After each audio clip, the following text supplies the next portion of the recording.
കൂടുതലും നിങ്ങൾക്ക് പറയാം അവിഹിതവും അമ്മായിയമ്മ പോരും ഇതൊക്കെ മസാലകളൊക്കെ നമ്മൾ സിനിമാക്കാരോട് തന്നെ നമ്മൾ ചോദിക്കുമ്പോൾ അവർ പറയും നിങ്ങളുടെ മുഖം പ്രേക്ഷകർ വീട്ടിൽ നിന്ന് കാണുന്നു ഇനി തിയേറ്ററിലും കാശ് കൊടുത്ത് നിങ്ങളുടെ മുഖം തന്നെ കാണണം ഒരു വികാരമില്ലാത്ത ഭർത്താവായിട്ടോ അല്ലെങ്കിൽ അച്ഛനായിട്ടോ ചെയ്യാൻ താല്പര്യമില്ല. അതിന് മുമ്പാണ് റൺവേ ചെയ്യുന്നത്.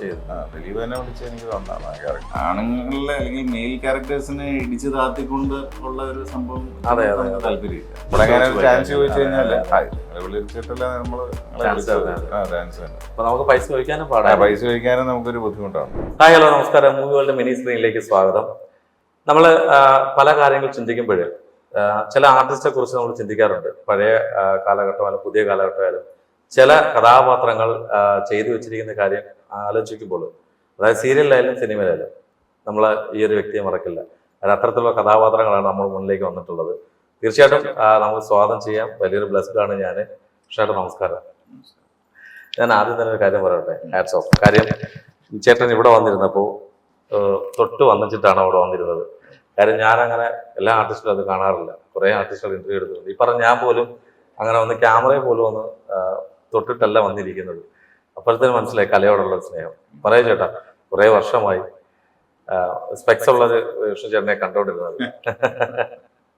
അതെ, വലിയൊരു ഇതുള്ള പോലെ ഞാനും കുറെ വർഷങ്ങളായിട്ട് കുറെ കഥാപാത്രങ്ങള് സ്പെക്സ് വെച്ചാണ് അഭിനയിച്ചിട്ടുണ്ട്. അതെ അതെ.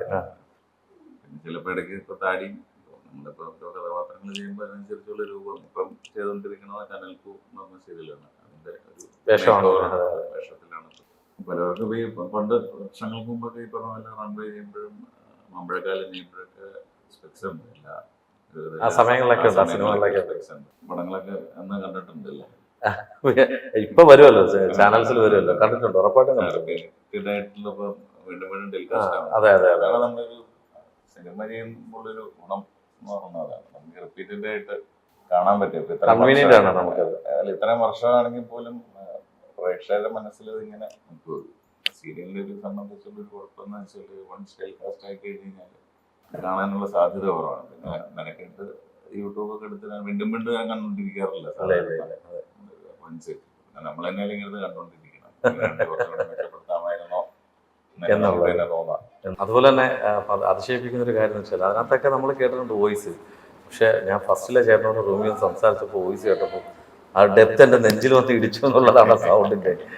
ഈ ഇത് ചെയ്യാറുണ്ട് റെക്കോർഡിങ്, മീൻസ് വേറെ സീരിയൽസ് വേറെ ആർട്ടിസ്റ്റുകളൊക്കെ റെക്കോർഡിങ്?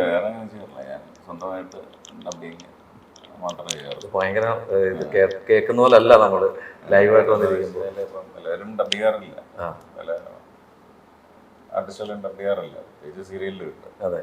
പക്ഷെ നമ്മുടെ ഏറ്റവും വലിയൊരു നിർബന്ധം എന്ന് പറഞ്ഞാൽ സ്വന്തം ശബ്ദം കൊടുക്കുക മാത്രം. അതൊരു മസ്റ്റാണ്.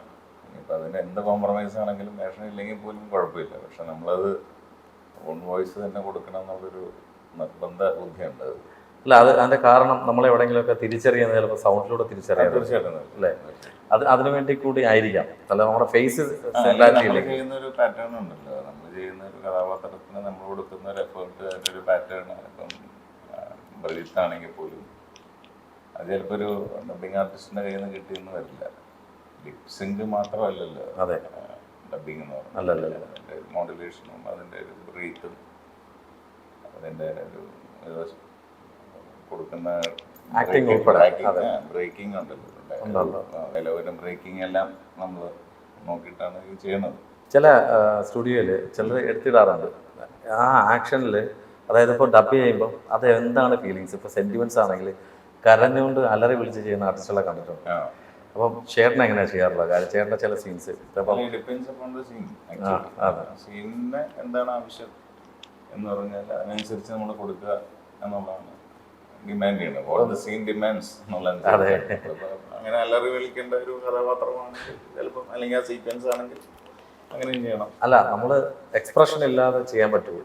എക്സ്പ്രഷൻ അത് ചെയ്യാൻ പറ്റില്ല. അതാണ് ചോദിച്ചത്. നമ്മൾ രണ്ടാമത് ആക്ച്വലി വൺസ് വീണ്ടും എഫേർട്ട് എടുക്കുകയാണ് നമ്മൾ.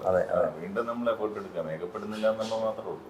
എനിക്ക് തോന്നുന്നു അഭിനയിക്കുന്നതിനെക്കാട്ടിലും കുറച്ചും കൂടെ പാടാണെന്ന് തോന്നുന്നു. നമ്മൾ വീണ്ടും എഫേർട്ട് എടുക്കുകയാണ്. അതെ, ഡബിൾ എഫേർട്ട് എടുക്കണം. ഡബിൾ എഫേർട്ട് തന്നെ എടുത്ത് നമ്മൾ നല്ല കഥാപാത്രത്തിന് പൂർണ്ണതയിലേക്ക് നമുക്ക് എത്തിക്കാൻ പറ്റുള്ളൂ. വിശ്വസിക്കുന്ന ഒരാളാണ് ഞാൻ.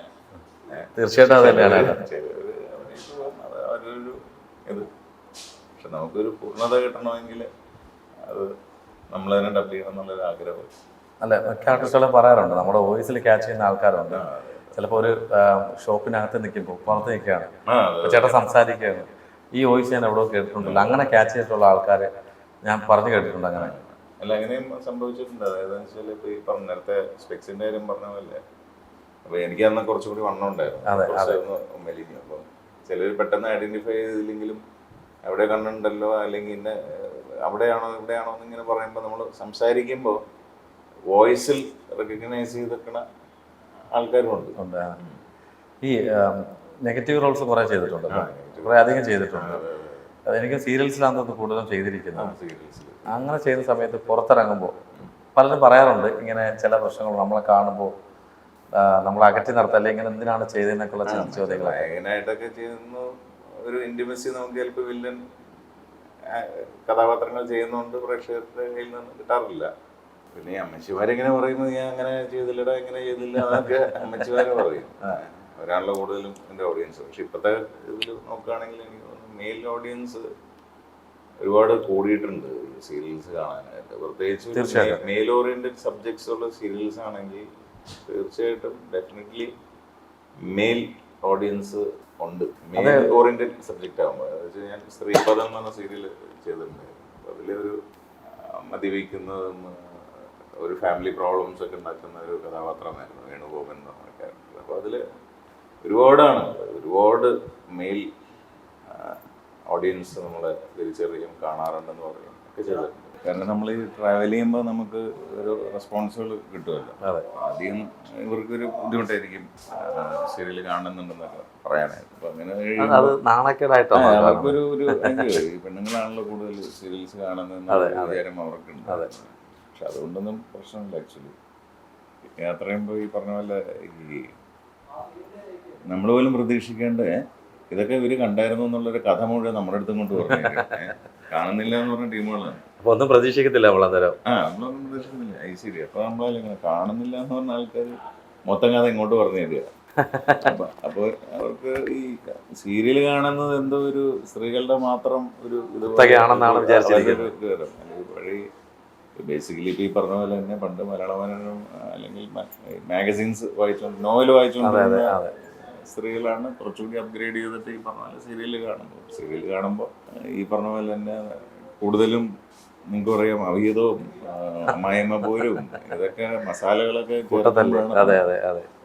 അപ്പൊ നമ്മളെ സംബന്ധിച്ചിടത്തോളം എന്താണെന്ന് വെച്ച് കഴിഞ്ഞാൽ ഈ ശക്തമായ കഥാപാത്രങ്ങൾ ചെയ്യാൻ നമുക്കൊന്നും താല്പര്യമുള്ളൂ. വെറുതെ ഈ കൂടുതലും ഈ പറഞ്ഞ പോലെ ഒരു വികാരമില്ലാത്ത ഭർത്താവായിട്ടോ അല്ലെങ്കിൽ അച്ഛനായിട്ടോ ചെയ്യാൻ താല്പര്യമില്ല. നമുക്ക് എന്തെങ്കിലും ഒരു വർക്ക് ചെയ്യാനായിട്ടുള്ളൊരു സാധനം ഒരു ക്യാരക്ടർ വൈസ് വേണ്ടേ? തീർച്ചയായിട്ടും. അല്ലെങ്കിൽ എല്ലാം റാമുളെന്ന് അല്ലെങ്കിൽ യെസ് മുളുന്ന ഒരു ഭർത്താവായിട്ട് ചെയ്യാനായിട്ടുള്ളൊരു കഥാപാത്രം താല്പര്യമില്ല. ചേട്ടാ ആ പറഞ്ഞതിനകത്ത് ഒരു കാര്യം കൂടെ ചോദിക്കാറുണ്ട്. കാര്യം സീരിയൽസ് കാണുമ്പോഴേ മിക്ക ആൾക്കാരും പറയുന്നത് പെണ്ണുങ്ങളുടെ കുത്തകയാണെന്ന് പറയുന്നത് ഓഡിയൻസ് അല്ല അഭിനയിക്കുന്നത്. ഈ മെയിൽ കഥാപാത്രങ്ങളെല്ലാം അനങ്ങാതെ കൈയും കെട്ടി ഇപ്പൊ ചേട്ടൻ പറഞ്ഞല്ലോ, മിക്കതും ഞാനും കണ്ടിട്ടുള്ള അത് തന്നെയാണ്. ഇനി മാറ്റം വരുന്നുണ്ടോ? സീരിയലിനൊക്കെ മാറ്റം വരുന്നുണ്ടോ? മാറ്റം വരണമല്ലോ. കാരണം എന്താ വെച്ചാൽ മാറ്റം വരുത്തിയാൽ മാത്രമേ മെയിൽ ഓഡിയൻസിന് കാണാനായിട്ടുള്ളൊരു രസമുണ്ടാവും. അവർക്കൊരു അട്രാക്ഷൻ വന്നില്ല. അല്ലാതെ ഇപ്പൊ ഈ അമ്മായിയമ്മ പോര് ചെയ്ത് എത്ര വർഷങ്ങളായി അമ്മായിയമ്മ പോര് ചെയ്യുന്നു, ഞങ്ങള് പോകുന്നു, അല്ലെങ്കിൽ മോള് വിളിച്ചോടുന്നു, അല്ലെങ്കിൽ വേറെ അവിഹിത ബന്ധം ഉണ്ടാവുന്നു. ഈ മെയിൽ ഓറിയന്റഡ് സബ്ജക്ട്സും കൂടി വേണം എന്നുള്ളതാണ്. അതായത് നമ്മളെപ്പോലുള്ള ചെറുപ്പക്കാർക്ക് അപ്പൊ അവർക്കൂടെ കുറച്ചുകൂടെ എനർജി ആയിട്ട് കാണാനായിട്ട് ചേട്ടൻ പറയുന്നത് ഒരു കാര്യം പോയിന്റാണ്. കാര്യം എപ്പോഴും സ്ത്രീ കഥാപാത്രങ്ങൾക്ക് മുൻതൂക്കം കൊടുത്തുകൊണ്ട് അഭിനയിക്കുമ്പോൾ പ്രോമിനൻസ് അവർക്കാണ്.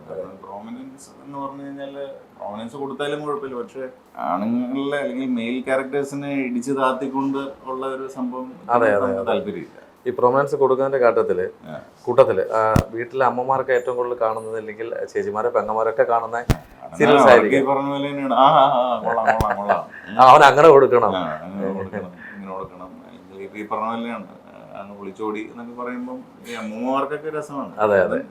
ഒരു പരിധി വരെ കണ്ടു കഴിയുമ്പോൾ അവർക്ക് മതിയാവും. എനിക്ക് തോന്നുന്നു ഈ കൂടുതലായിട്ട് ഇപ്പം ഈ കഴിഞ്ഞ 3 വർഷമായിട്ട് ആണുങ്ങൾ അതായത് ഓഡിയൻസ് ആയിട്ട് വരുന്നത് കഴിഞ്ഞ ഈ കൊറോണ സമയത്ത് ഒന്നും ചെയ്യാൻ പറ്റാത്ത അവസ്ഥയിൽ അതെ കണ്ടേ പറ്റും എന്നുള്ള തീരുമാനത്തിൽ ഇരുന്നപ്പോഴായിരിക്കും. പക്ഷെ അവർക്ക് കഥകൾ ഇഷ്ടപ്പെടുമ്പോൾ ഇഷ്ടപ്പെടുന്നു. എല്ലാവരും കാണുന്നു. അവര് തീർച്ചയായിട്ടും അവര് തന്നെ യൂട്യൂബിലാണെങ്കിലും അല്ലെങ്കിൽ